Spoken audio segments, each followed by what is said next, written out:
Hey, listen, you think taking away recess is going to up these test scores, and it's not, right? Recess That's is right. learning just as much as math and reading is learning, and recess has been hmm proven to help every other area in the classroom. Welcome to the Active Play Everyday podcast powered by Next Playground. This show is about one simple goal: helping your family find a realistic path to 60 minutes of active play every day. The information shared here is for education and inspiration. It's not medical advice.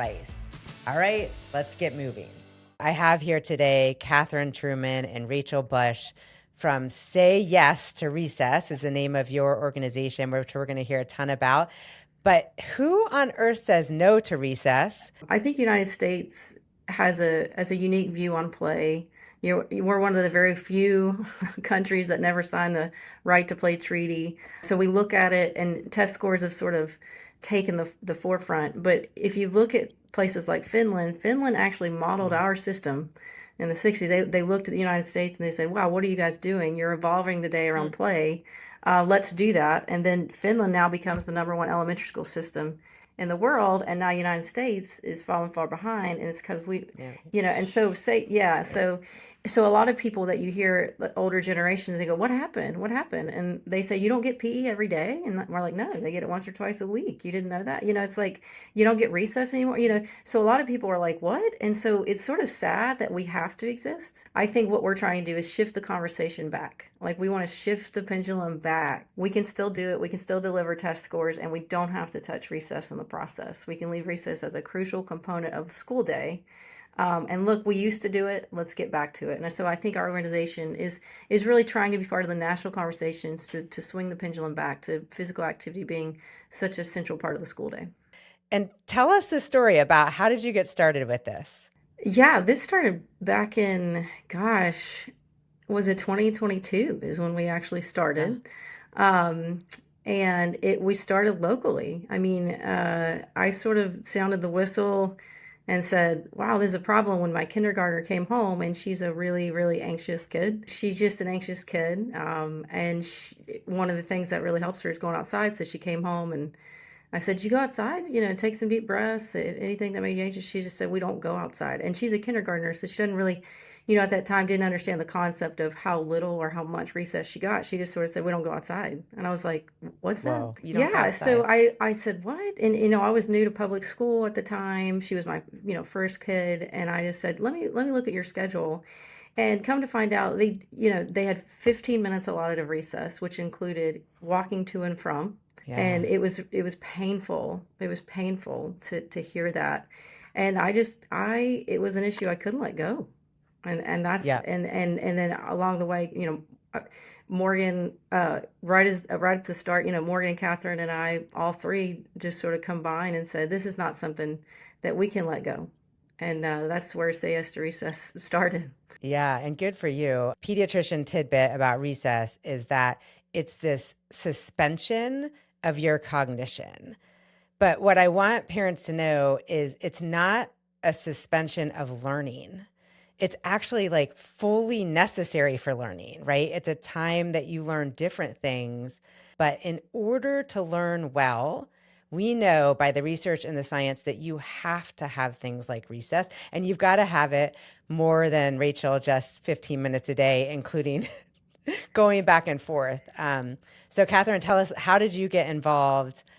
Tell us your story and why on earth anyone would say no to recess. We'll get to later what the barriers and challenges are. Yeah, thanks. I am a proud mom of four boys, so you can only imagine why I got involved. But my husband and I, when we had our kids, we kind of followed their lead, and just naturally they wanted to be outside, active, barefoot, just climbing, doing anything that activates, their vestibular, their proprioception. So we just kind of followed that lead. And I was planning on just unschooling or just kind of taking it one step at a time when my oldest became quote unquote school age. And then we found this amazing Spanish immersion program in a public school setting, which is where all of our children go. So Rachel, our partner Morgan, and my kids, we all have 10 total between the three of us. Mm. They all attended this program, and it was this amazing opportunity. And we always say the teachers are incredible, the admin are wonderful. We chose that school. We chose public school for our kids. But like Rachel said, when you look at the schedule, you have that kindergartner, you send them to school, and then you look at the breakdown of the day. He was getting 15 minutes of recess. And again, like Rachel said, it included that transition time. If the weather was a little off, they were staying indoors in the classroom. So that movement that he was getting prior to entering school was significantly decreased. And it was definitely frustrating, but I'm a solution-focused person. So when I saw Rachel and Morgan kind of mobilizing and starting the discussion in our area, I was like, I have to be involved. I have to help any way that you need me, I'm here to help. So. Yeah, I love it. And, you talked a lot about things that as pediatricians we think about, right? Like that behavioral regulation, moving your body through space, playing with other kids. That is part of what it means to be a child. And actually, the United Nations has come up with a statement about children being able to protect their time, to have that play integrated throughout the day. And so you, even as a parent, were comparing what it was like for your 4 boys at home. And I've got 2 very active boys, so I know exactly what you're talking about, right? And there's some very active girls out there too, absolutely. And then coming into that school day and suddenly they're being asked to learn and be their best self, yet they're not given that space to do what it truly means to be a child. And I think there are a lot of reasons for that. I want to fast forward for everyone who's listening. You're now in how many states across the country? Yeah, so fast forward from the local movement that Rachel sparked here in our community, we just kept having like meaningful discussions with higher and higher. So starting with the teachers, the principals, the admin, and then it became a state level movement, and we more than doubled the amount of recess that kids here in Tennessee get daily. So that was, Congratulations. and it really became about all children, not just ours, when we really dug into what the system looks like these days. And we're firm believers that you can say it's a broken system, but that's not going to help anyone. Like there's our children are having a good experience in the system, and why not tweak it and change it to make it more developmentally appropriate. So with that said, we were reached out to by parents across the country, I think, when word got out about our landmark legislation. And we are now in 19 states across the country. We have chapters set up, run by amazing parents who are passionate. It is 100% volunteer at this point, our organization. Our first chapter was Say to Recess, Texas, led by Mel and Sarah. They're still with us, all these years and months later. Just incredible, professional, smart mothers, and officially we have 1 recess dad on the team. Great. But 19 states in total, and we just think the sky's the limit, that we can keep growing from here. So we got our county from 15 to 30, and then we got our state from 15 to 40 minutes. Nice. Yeah, so we're at 40. We're still advocating for 60. Which we just hit our 2-year anniversary. So within 2 years, we've expanded to 19 states and counting. Kathryn and Morgan are having conversations with more of them, and I'm keeping the sort of heading up the local. And good timing. We just found out 2 weeks ago that our middle school, our county, and our middle schools, there's 8 middle schools, they're now implementing recess. Recess becomes even a bigger challenge in middle school. It does. It is. And yet, all pediatricians, educators agree that to optimize environment for children, we need recess all the way through high school, really. Mm-hmm. And if you think about adults need breaks. And we know that if you take brain breaks as adults that, include movement, your brain works better.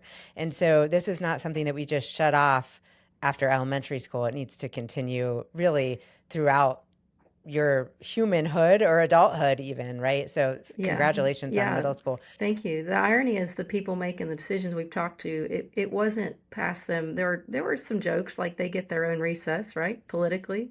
They Yes. call it Yeah. recess, right? So that joke came Yes. up. So a lot of people get a break in recess. We just have to not have a higher standard for our kids that they don't deserve a break. We know taking a break and getting that movement in is a really good way to, even at a molecular level, just to nerd out for a second, to let everything reset in your brain so you can learn more. They taught us about this actually in medical school, that there becomes a point where if you don't take that break, you actually cannot continue to learn. Your brain has to reset certain molecules and things in there before you can actually solidify more information. And so we'll put in some information too for homeschooled families about what that interval should look like. For the people who are listening, who they're like, okay, I'm ready, sign me up, get me a cool hot pink shirt. I love the high vis shirts. They want to get on board and listen.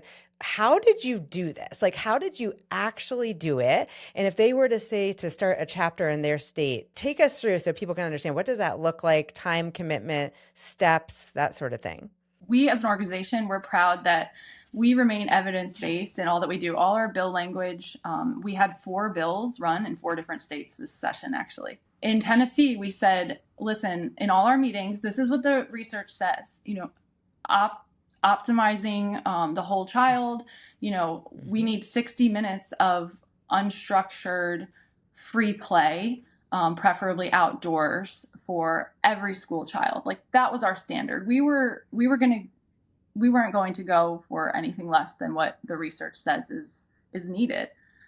Again, in the process of amending our bill, to get it across the finish line, we did have to compromise, and it is now 40 minutes daily with the option of breaking it into 2 20-minute periods. So, for instance, my kindergartner this year has 2 20-minute recesses, which is amazing because, in years prior, he would have only had 15 minutes daily. But like Rachel said, we're not done. We're still going for what the research says is needed, and all our states do as well. And the chapters are just working so hard and having meetings constantly, and passing out t-shirts, flyers, doing their best to do social media. We're not influencers, we're just moms essentially, but when they reach out to us, we have somewhat of a timeline, and kind of like steps to follow that become a chapter. Great. To become a chapter, we wanted to streamline it. We call it the no pressure zone. So we don't want anyone to feel like this is a volunteer organization, so we don't want anyone to feel super overwhelmed. But we do want to say and encourage those parents that want to do something, like, hey, we've done this and we have strategies that were successful. So we're here to share that with you. Tell us about, what are some of the barriers that you ran into? Was it just that you called up, your local, government representative and were able to convince them to meet with you? And then that's question 1. And then question 2 is, what were some of the things that got brought up that, were the barriers that you had to overcome? I have a twin sister, and she's an elementary school teacher. And she was sort of like this little person on my shoulder talking to me. I was sort of talking to her one time, and she said, here's what I would say from a teacher's standpoint. And this is sort of what led us to, or, at least me to do what I did.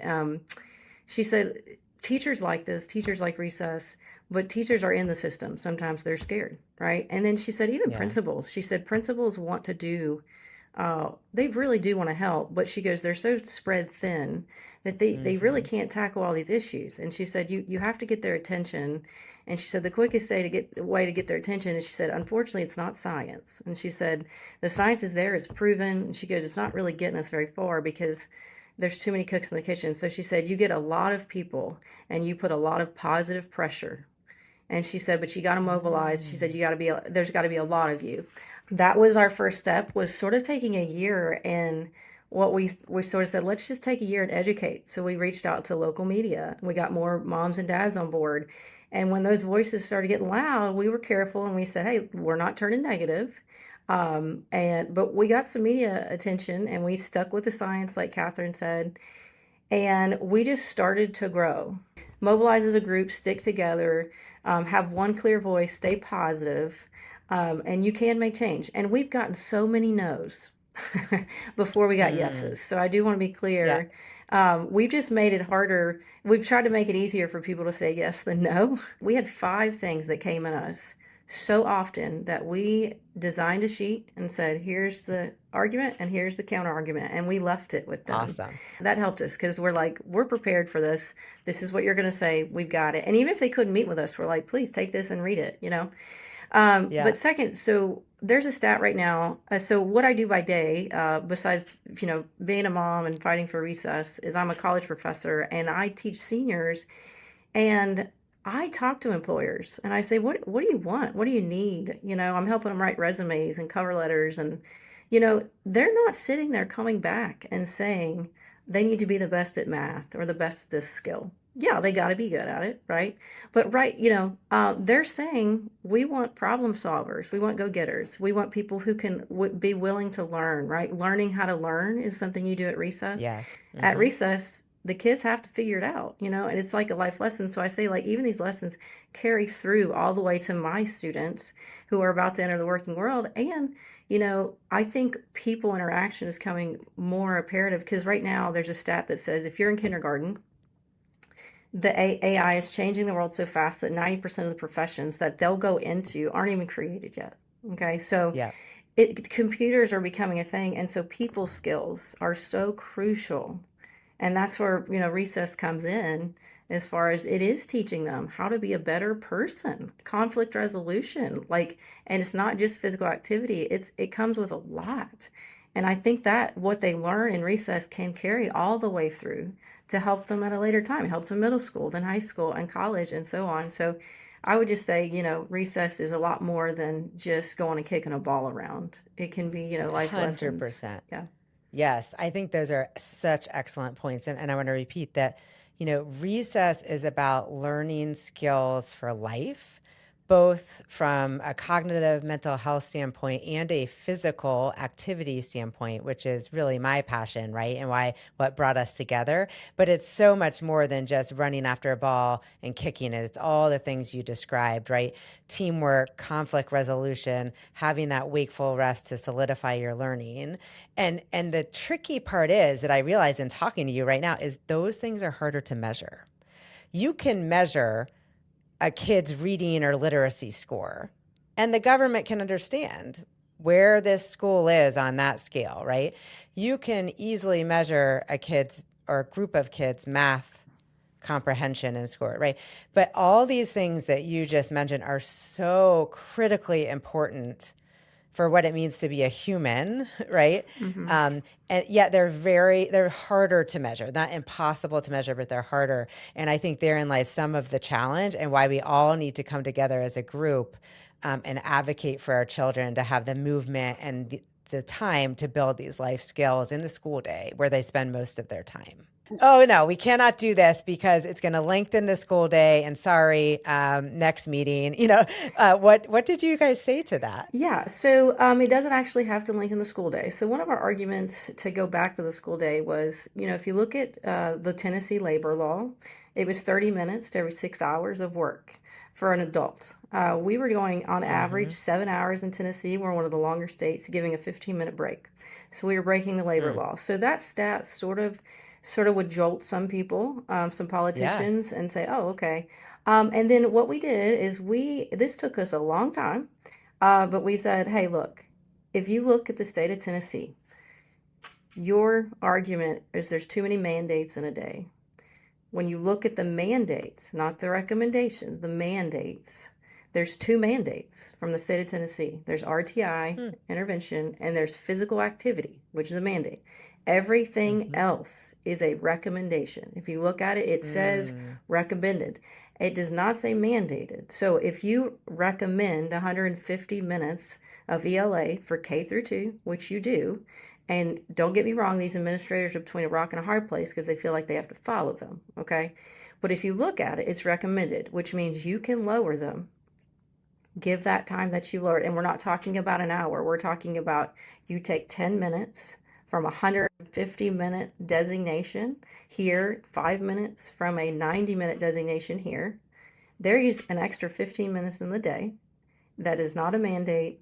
They still get their time, and then they get recess time, and you have not extended the school day. One could argue, based on the science, that if you took that 150 minutes of recommended ELA block, you shorten it to even 120 minutes. If you put a recess in there, the brain is going to be so much better prepared to learn that the outcome is going to be the same. They say, well, we do brain breaks, and we're like, well, then just give them recess.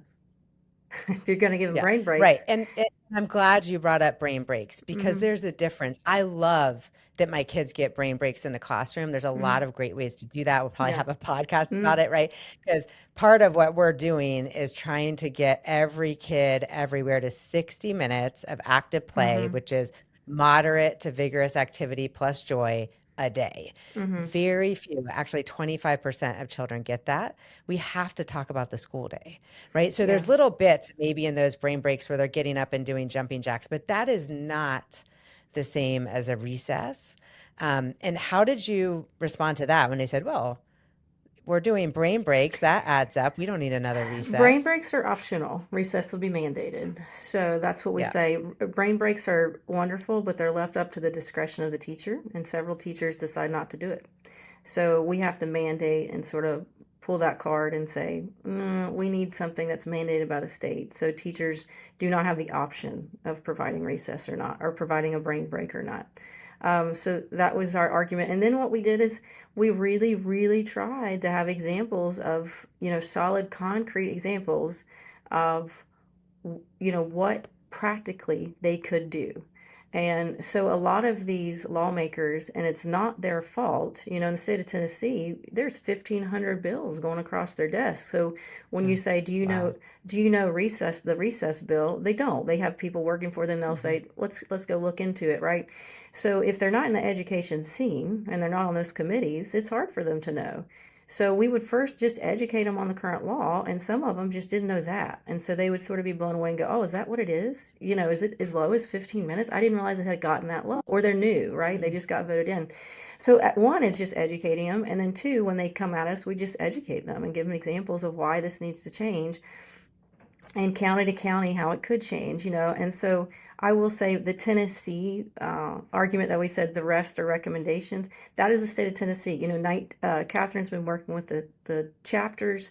That Yeah. cannot be an argument for all of them. The brain breaks is a universal kind of pushback, as well as the length of the school day, as well as what about art and music? Or they get PE every day in certain schools, and we firmly believe and communicate that, for instance, a brain break. A lot of times, a teacher is putting something on the projector or on the screen, like a dance to do, or it's sometimes even like a curriculum that they're following. Like, for instance, in PE, they have a curriculum that they're following. They're waiting in line. They're waiting for their turn. It's distinctly different from recess, and it is providing a very different thing to a child. So recess is so great that a child can literally choose what their body is going to do for that little bit of time during the day. And like you said, for, when they get back to the classroom, for cognition, for retention, when their body's regulated, the learning it just looks so different after that free time, especially outdoors. So we always also cite Dr. Ray's Link project in meetings, and she does not like brain breaks. It's not that we don't like them, but what really fuels the school day is those little breaks of free time. A friend of mine at a birthday party the other day, a recess dad, if you will, he was excited to share that his son came home really excited that his teacher kind of let him go off to the side and throw rocks. And he's like, I just wanted to throw rocks, and she let me for the whole period. And I was like, this is amazing, because his little body felt so good. He felt ownership over that activity. And then he went back into his classroom with like a little more joy and a little more regulation. So, Yeah. So, Yeah, and the story of this kid, right, who's throwing rocks, and not at anyone, by the way, but he's throwing rocks, and he is doing what's called wakeful rest, which the American Academy of Pediatrics pulls out into their 2025 recess policy, where you are awake, but you're allowing your brain to do what it wants to do. And that's different than PE, where you're doing a structured activity. It's different than brain breaks, where you're following something perhaps on a YouTube video or a screen, right? It is the same as also choosing to play a pickup soccer game with your friends at recess, or going over and picking up some rocks and throwing them, because that's what your brain needs to do. And so that is what recess is, right? It's the unstructured, joyful play, either sometimes by yourself, because that's what you need, sometimes with other kids. And that needs to go all the way up through really the end of high school.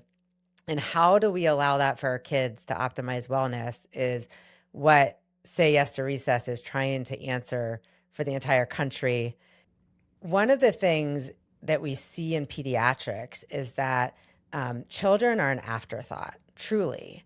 And it takes a tremendous amount of advocacy. And you guys told the story of, well, have you heard of the recess bill? And they say, wait, what bill? Because they've got 1,500 other bills at the government level to think about. And many of those have to do with adults, because most laws, regulations are for adults. And children, we know, even in healthcare, are an afterthought. We've got giant organizations who are advocating for them. And you guys are advocating for recess. And it's just so important that we do that. Towards the end of every Active Play Everyday podcast, as a pediatrician, I work with my guests to write a prescription, if you will, pretend prescription, for what our topic is. And so today is recess. And so we're going to write a prescription bill, if you will, because a bill is really the prescription for government, right? That's going to say what's going to happen in the state regarding recess. And so what would be in that bill or prescription about recess? yes, I think that's the perfect answer, is one of our Say Yes to Recess pieces of legislation that we're so proud of. That bill language is so important to us, and it's so crucial to, really being true to what the research says. And our bills all have to say that recess is defined as outdoor, unstructured play, free time. It has to be screen free. It cannot be withheld as punishment. It cannot include those transition times to and from the playground. And it is counted as instructional time. Of course, the outdoor portion, there's a lot of logistical, considerations. So weather and safety permitting, that's up to the local districts to decide. But we're really excited about what our chapters were able to do this session. I love it. And, hopefully I'm not overstepping my bounds and saying, thank you from every pediatrician and parent, probably everywhere, that this is just critically important to childhood wellness. And we've sort of lost our way a bit, as you mentioned, in this country. And your organization, Say Yes to Recess, is helping us shift back to really that sweet spot of health and wellness and learning in the school day, where so many of our children spend a significant amount of their time. So thank you for coming on the podcast and for doing everything that you're doing. And I cannot wait to join Say Yes to Recess North Carolina, and help out as much as I can. thank you so much for having us. We're very excited. For more tips, resources, and show notes, visit activeplayeveryday.com. And if you found this episode helpful, please help us out by rating and reviewing the show from wherever you're listening. It really helps other families find us. Until next time, consider this your active play prescription, because play isn't extra, it's essential.